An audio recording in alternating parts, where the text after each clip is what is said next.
Transcription number 171, speed 100 words per minute.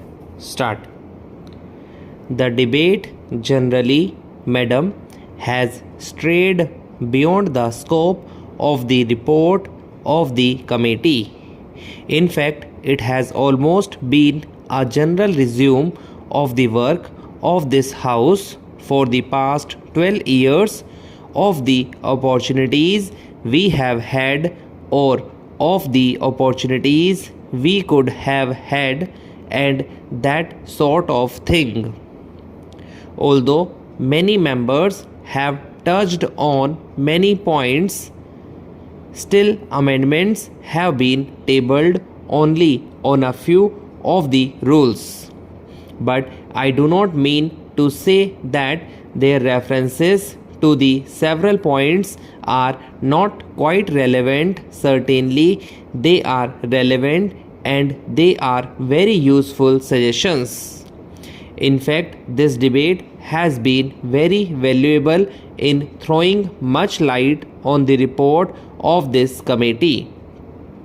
There is no time at my disposal, so I will very briefly cover some of the points which need reply. Of course, many points do need reply, but I will take some points which are very relevant and reply very briefly. Before going to that, I would mention that there was a very factual error committed by one of the honorable members when he said that although we were revising our rules at this late stage, still we had an advantage over the other house which had not yet done this work. It is not correct. The other house had adopted the rules under Article 118 on the 22nd December 1986, and later on also the other house had modified those rules.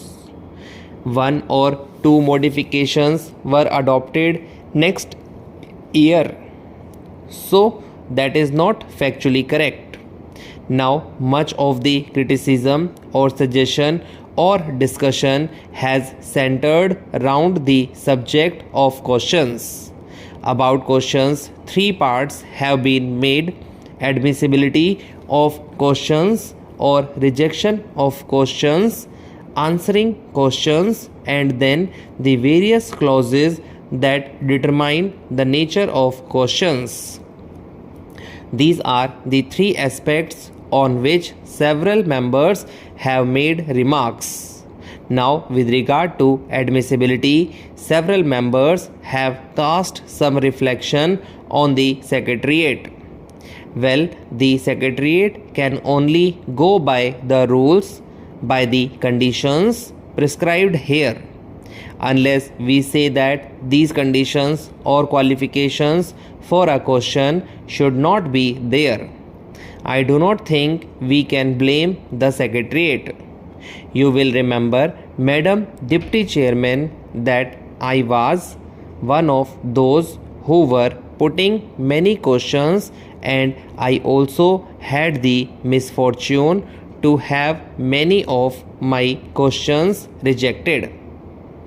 It is true, as many of the honorable members have said, that questions which have been rejected on one ground have been admitted again on the same ground. It has happened like that, but that depends upon the particular person handling the question and his interpretation put upon that.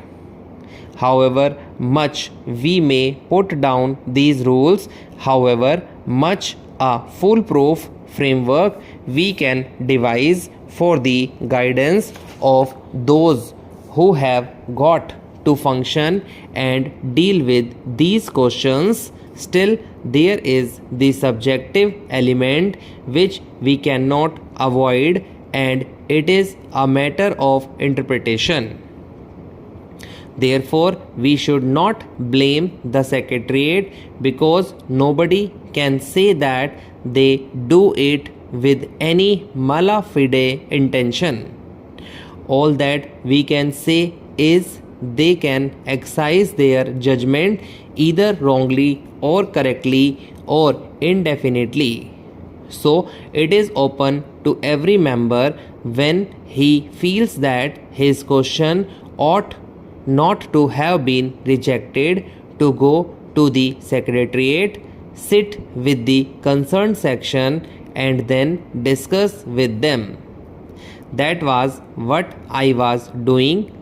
That is what many of the members have been doing. Then, after a discussion, either the person understands that his interpretation was wrong or he convinces us that his interpretation was right and that the question as the rule is framed cannot be admitted. It must be realized that the admissibility or rejection of questions is in the name of the chairman. Although one section of the secretariat handles the questions, still it is done in the name of the chairman. So it is not correct propriety to bring the secretariat into question here. The remedy is open to us to go to them and discuss with them. But the disappointment is there. I have also had that disappointment. It is true that when in one house on one ground a question is rejected, in another house on the same ground that question is accepted. It has happened like that. But there can be no remedy except going there and having a personal discussion.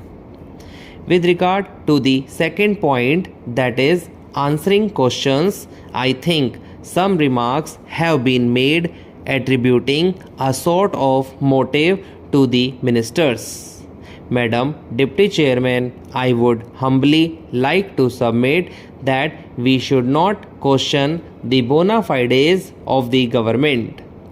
If we begin to question the bona fides of the government, there can be no end to it and we cannot carry on. A minister may be acting mala fide, we must take it that he is acting bona fide.